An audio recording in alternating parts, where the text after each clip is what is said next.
Order. Hear from the member for Mallee. Thank you, Speaker. My question is to the Minister for Climate Change and Energy. In the gallery today are Glendon Watts and Bill Bowen and many other farmers from Mallee who will be impacted by the government's fast-tracking 28,000 kilometres of poles and wires across regional Australia. How many more farmers like Glendon and Bill will be impacted from Labor's arrogant policy to steamroll local communities in pushing forward 28,000 kilometres of transmission lines? The call to the Minister for Climate Change and Energy. Order. The Minister for Climate Change has the call. Thank you very much, Mr Speaker. I thank the honourable member for her question, but say to her and the House it would have been better if that question was more anchored in the facts. And the facts are the matter. The fact that Order. Members on my left.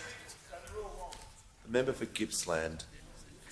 The Minister will continue with his answer and be heard in silence, otherwise people will leave the chamber. Thank you, Mr Speaker. The honourable member made a number of assertions in her question, and it is appropriate to point out that those assertions are incorrect. In relation to VNI West, I'll say this. The number of farms affected will depend in no small part on the final route selected. AEMO made an announcement 2 weeks ago, that they had changed the proposed route based on community feedback. Mr Speaker, that is no bad thing. That is no bad thing. Order. The new option 5A pivots away from its original path,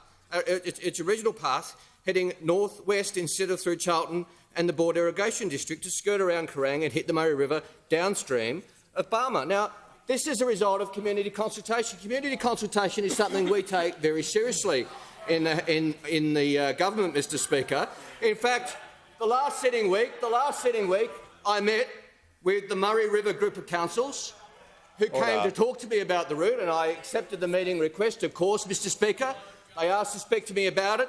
They said to me that they appreciated the consultation that AEMO and the federal government had engaged on. They appreciated the engagement with the government. They made that point to me, Mr Speaker. They requested a meeting and they got one. The Minister will pause. Order. The member for Mallee is entitled to be heard in silence with a point of order.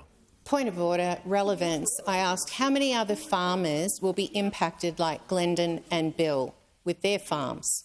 And the Minister is being relevant by explaining the process. So I'm listening carefully to his answer. He has only been going for about half his answer, and I'm listening carefully to make sure he's relevant. He is being relevant to the question, and he has the call. Thank you, Mr Speaker. As I was saying, I met with those mayors in the impacted area. They made clear to me their support for the project. In fact, they announced, in response to the government's announcement of rewiring the nation, they said with local supply chain investment estimated to be in excess of $1 billion and more than 3,000 jobs in the construction phase, this investment will deliver stimulus effects, long-term economic social benefits. Why don't you care what the mayors say? They gave me, I'm wearing this lapel badge, Mr Speaker, which they gave me, and they thank me for the engagement of the federal government. Order. I'll tell you what. The Minister will pause. Members on my right. The member for Fairfax is warned. The Leader of the Nationals is on a warning. The Minister in continuation and will be heard in silence. Now, thank you, Mr Speaker. And I say to the honourable member, if she wants to meet with me to talk about these issues, she's welcome to, as other honourable members have, as the member for Eden Monero regularly has, on similar matters in her electorate. That is what good representatives do, seek a meeting with the minister, talk the issues through. But we'll talk about the facts, Mr Speaker. We'll talk about the facts, Mr Speaker. And the fact of the matter is that this VNI West link has been discussed for many years. Now, we are getting on with the job, but we are, to be fair, the first government to focus on this issue. The previous government also focused on the issue. In fact, my predecessor, the then Minister for Energy, said we are investing in the VNI West because it is expected to generate $1.9 billion in net market benefits. That's what the member for Hume, my predecessor, said about this project. He was backing it in, saying how important it is. Now, Mr Speaker, this is an important project. It will be delivered properly by this government. Concluded.